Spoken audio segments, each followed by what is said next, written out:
Alright guys, I'm doing a review of this Hardbite handcrafted style chips. These are on sale. This was in the health aisle. And if you look here, it's the rock salt vinegar. I've never tried this this flavor, so it's non-GMO, but made in Canada. And check that out.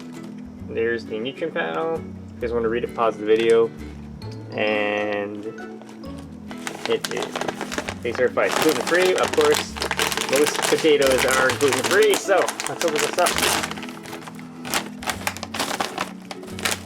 Almost all potato chips, right? Potatoes themselves are gluten-free, so, but if you make it in a different factory, you might get some cross-contamination from something else. But this is the chip itself, so.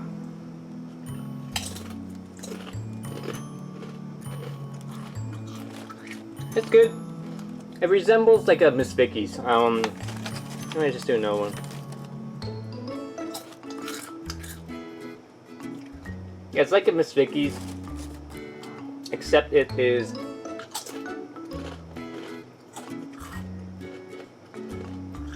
it has the salt and vinegar in there, but I find that Miss Vicky's has a little bit more seasoning. Other than that, it's actually pretty good though. If you have any questions, comments, guys, please subscribe to the channel.